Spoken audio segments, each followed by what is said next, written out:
Oye, cuando nos hablan de hoy en día de judeocristianismo, ¿a qué se están refiriendo? Pues cada uno una cosa, me imagino.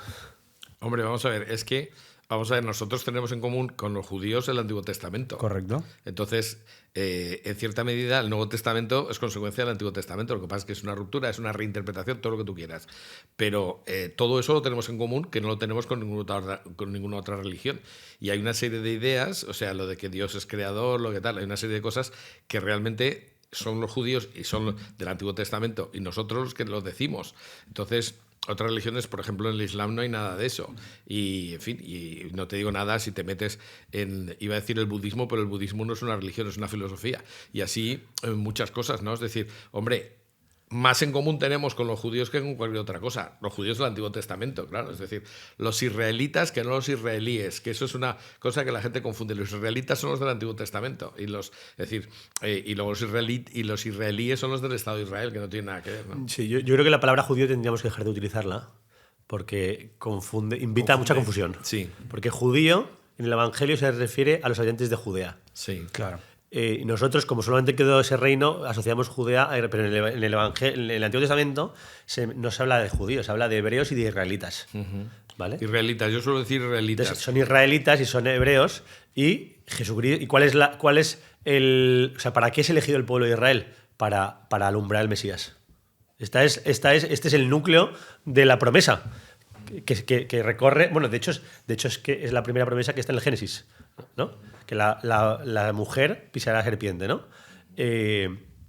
Entonces, el tema del judeocristianismo, según en qué contexto se utilice, Claro. Se puede significa interpretar una cosa de una u manera otra. u otra, sí. En muchos casos, si tú escuchas a gente del Partido Republicano Demócrata de Estados Unidos, es una cosa loca, dispensacionalista, que lo hemos hablado alguna vez, que es una interpretación política mesiánica que incluso los anglicanos se rían de ella en el siglo XIX. O sea, fíjate, es que los propios protestantes del siglo XIX dicen, pero qué tontería es esto, que no te has enterado de nada.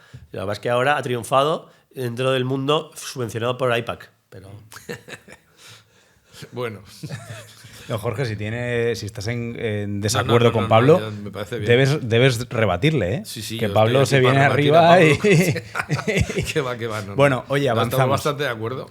Avanzamos. Lo hemos visto a lo largo de la historia y lo estamos viendo ahora como el hombre intenta construir su propio orden cuando rechaza el de Dios, ¿no? Si los judíos esperaban un Mesías a su medida, ¿no estamos hoy haciendo lo mismo un poco como sociedad? ¿Estamos esperando otra vez salvadores, digamos, equivocados o fraudulentos? Bueno, es que eso viene del Génesis. Es que eso es el pecado original. A mí me hace mucha gracia cuando la gente me dice, es que yo no creo, eso del pecado original es una tontería. Tal. Porque claro, primero, están interpretando el pecado original como que se comieron una manzana. Yo, el idiota que puso una manzana entre Adán y Eva, yo lo hubiera condenado a galeras, porque verdaderamente... Es que no hubo ninguna manzana. Lo que dice literalmente es... los prohíbe comer del árbol de la ciencia del bien y del mal. Lo del árbol es una forma poética de género literario muy, muy oriental, y en realidad es que les prohíbe ser ellos los que determinen el concepto de lo bueno y lo malo, porque eso es lo que es exclusivo de Dios.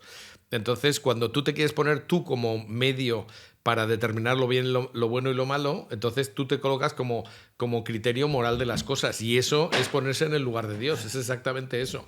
Entonces, claro, el hombre, la tendencia del pecado original siempre es a eso, es decir, es lo que dice la gente de esto para mí no es pecado, y le dices, pues mira, eres un pecado original con patas, o sea, ahora mismo, porque es que es así, es decir, estás diciendo que eres tú lo que determina lo que está bien y lo que está mal. Pues no, mira, qué casualidad, eso lo determina Dios, y eso es lo que les prohíbe, que no sean ellos los que determinen lo que está bien y lo que está mal. Entonces, esa es la tendencia natural del hombre, es decir, el pecado original es que lo tenemos todos, y la tendencia es a eso, es decir, no, yo soy el rey de mí mismo, ¿no? Y eso es un error. Entonces, que los hombres ahora intenten hacer eso, pues fíjate, desde Adán y Eva ya lo estamos intentando, ¿no? O sea, que no es nada raro. Muchos han dicho que el pecado original es el único pecado el único dogma que no requiere explicación. O sea, claro, que es autoevidente por sí mismo. Claro, o sea, cualquiera que se conozca a sí mismo sabe que hace el mal que no quiere y deja de hacer el bien que desea hacer. Esto San Pablo. Lo dice San Pablo, pero todo el mundo que se mira a sí mismo sabe que esto le ha pasado, ¿no? Sí. Entonces, no necesita explicación. Pero el tema de donde nosotros somos ya el último estertor de la revolución. La revolución es un proceso histórico que empieza en el siglo XIV, XV, en el Renacimiento, y cuyo eje, o sea, hay muchas oleadas, pero el núcleo de la revolución es la autodeterminación. Es decir, es que una sociedad que era teocéntrica, que lo refería todo a Dios, ¿no? Que Dios, al final, el concepto de bien y de mal te lo da la ley de Dios, y por lo tanto tú lo único que tienes que hacer es adaptar tu modo de vida a esa ley de Dios. La revolución es todo lo contrario, es quitar a Dios del centro y poner al hombre, ¿no? Es hacer del hombre Dios. Y nosotros lo que pasa es que vivimos ya en la fase final de este proceso multisecular. Entonces, caemos, curiosamente, en la primera venida. Los judíos esperaban al Mesías, o sea, sabían perfectamente que en su tiempo tiene que llegar el Mesías. Claro, por las profecías. Por las profecías de Daniel, lo sabían perfectamente. Y el Evangelio está lleno diciendo, había una gran expectación. Claro. Cuando llegan los Reyes Magos a Jerusalén, nadie se sorprende. O sea, la expectación es porque ya lo están buscando, o sea, ya ha nacido aquí. Esto ¿no? de los Reyes Magos, hay un historiador que bien conoce, don Jorge Manuel, que dice que esto es una leyenda. Bueno, pues... ¿Lo conozco yo? Sí, usted lo conoce. A ver, hay cosas que yo no discuto Bueno, porque... hay montones de gente que dice que todo es una leyenda. Sí, Ese es en el problema. cielo sabremos. Yo tengo la Biblia al final ha acabado dando la razón con cosas que pensamos que eran un relato, ¿no? El tema del paso del Mar Rojo. Por ejemplo. Por ejemplo. Sí. Pero hay montones de... Eso también es otra leyenda, por supuesto, ¿no? Para Don algunos Jorge. Sí, para algunos sí, Para pero algunos. fíjate, pero ahí tienes los restos. En Las el fondo. evidencias. Pero Sí. entonces nosotros nos acercamos a la segunda avenida y en cambio aquí lo que pasa es control. Nadie espera prácticamente a la segunda avenida porque se ha dejado de predicar además. Claro. No se explica todo lo que hace referencia a la segunda avenida. Tú vas a una misa y no te explican el sentido escatológico, que es casi un tercio de la Biblia. Pero esto no se explica, no se conoce y la gente, por lo tanto, no espera. Y por lo tanto, la gente, al no esperar a Dios y ver que el mundo va mal y vamos a peor y nos vamos a meter en un próximo año que va a ser tremendo, la gente, ¿dónde pone su esperanza?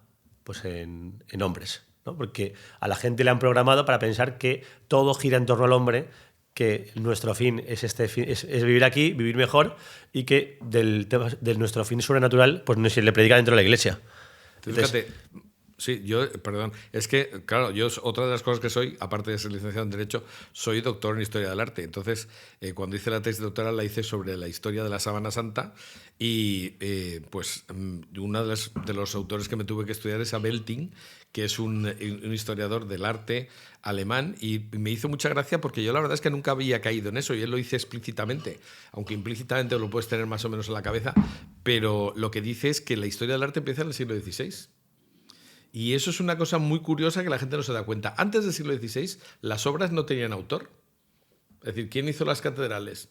¿Quién hizo la inmensa mayoría? O sea, hay muchísimos cuadros. Bueno, en la quizá época el único gótica, el primero es en la Fray época Angélico. románica, claro, probablemente. Sí. Entonces, pero tú te das cuenta de que la gente, o sea, lo que se hacían las obras era para Dios y lo que era importante no era el autor, sino el resultado. Entonces, pues ya te digo, o sea, unas obras monumentales como son las catedrales, que montar una catedral era como hacer una central nuclear más o menos. La tecnología que suponía, pero era muchísimo enorme, ¿no? Era enorme, necesitaba un montón de conocimientos. La de Zaragoza, por ejemplo. Y espectacular. bueno, pero todas, y yo qué sé, la de Colonia, que es una barbaridad. Era hasta la Sagrada Familia, que ahora acaban de superarlo, era las torres más altas del mundo. Cluny, que fue la iglesia más grande de la cristiandad durante muchos siglos, Sí. y que la Revolución Francesa Se la cargó. para variar. erradicar, ¿no? la imagen, la presencia de Dios en la gente, ¿no? Pero fíjate, o sea, es que entonces, ¿cuándo hay historia del arte? Cuando hay historia de los artistas, en realidad. Es decir, entonces Miguel Ángel, tal, no sé qué. Es decir, todo eso, ¿a partir de qué momento es? A partir del siglo XVI, cuando empiezan a haber autores. Entonces, es curioso, o sea, ahí se ve perfectamente cómo se cambia el foco entre lo que es la obra para Dios de lo que de Pero repente fíjate, es... claro, se ve una regla geométrica que es, tú te imaginas una rueda de una bicicleta con radios en el centro, ¿no? Si el radio es desde el centro hacia afuera, es un eje temporal, cuanto más lejos estás del centro, más separados están los radios.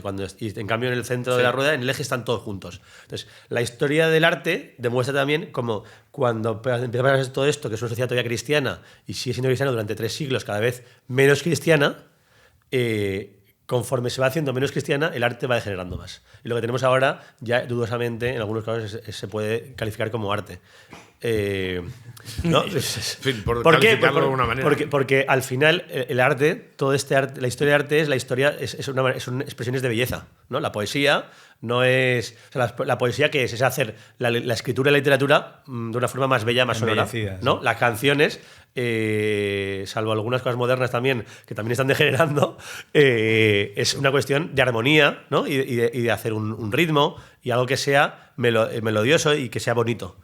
Lo que, hoy en día lo que va pasando en los últimos 20 años, ya Pablo, 25, te iba 30, a decir, ese tipo de expresiones artísticas están plagadas hoy en día de ocultismo a mansalva, ¿eh? Sí, sí. Eso además. Eso también. Pero Eso no porque ya hemos dejado de buscar lo bello, lo bueno y lo justo, ¿no?